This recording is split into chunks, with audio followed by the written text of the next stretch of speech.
நான் அந்த ஏர்போர்ட் கட்டுறதை பத்தி சொன்னேன் இல்லைங்களா? அது இங்க கட்டின அந்த ஜவுளி தொழில்லாம் ரொம்ப நல்லா டெவலப் ஆகுன்றது உண்மையான விஷயம்தான். But at the same time இந்த பரந்தூர் மாதிரியே இந்த மக்கள் பாதிக்காத வண்ணம் அந்த இடங்களா பார்த்து அந்த ஏர்போர்ட் கட்டினா இன்னும் நல்லா இருக்கும்.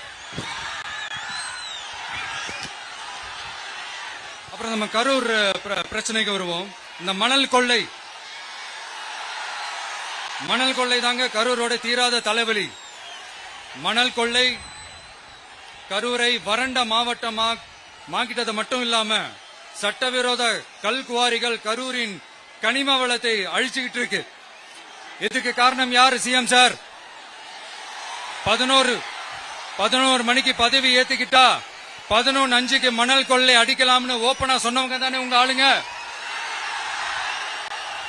2026 மணல் கொள்ளை அடிக்கிறவங்க கிட்ட இருந்து அதுல வர்ற பணத்தை வச்சு தமிழ்நாட்டு மக்களை விலைக்கு வாங்கிடலாம்னு கனவு காண்றவங்க கிட்ட இருந்து நம்ம காவிரி தாய்க்கும் கரூருக்கும் விடுதலை வேண்டுமா வேண்டாமா?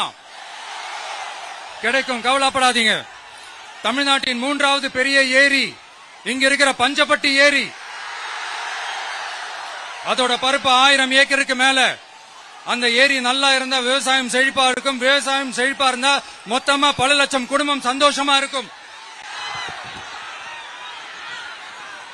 ஆனா பல வருஷமா அதை சீரமைக்காம அதுக்கு தண்ணி வர்ற வழிகளை சரி செய்யாம போட்டு வச்சிருக்கிறாங்க இந்த ஆட்சி செய்யறவங்க.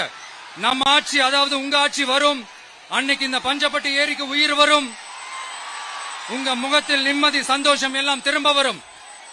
ஜவுளி தொழில் கரூர் நகரை வளர்த்தெடுக்குது. இருந்தாலும் மக்கள் பாதிக்காத வண்ணம் ஜவுளி தொழிற்சாலைகள் இருந்து வெளியேறிய கழிவுகளை சுத்திகரிக்க அறிவியல் பூர்வமான நடவடிக்கைகள் எந்த அரசும் எடுக்கவே இல்லை என்ற கவலை மக்கள் கிட்ட இருக்கு.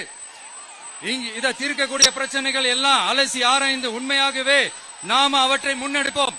செய்திகளை உடனுக்குடன் தெரிந்து கொள்ள கீழ்கண்ட கேபிள் மற்றும் டிடிஎச் நெட்வொர்க்குகளில் எம்நாடு செய்தி தொலைக்காட்சியை காணுங்கள்.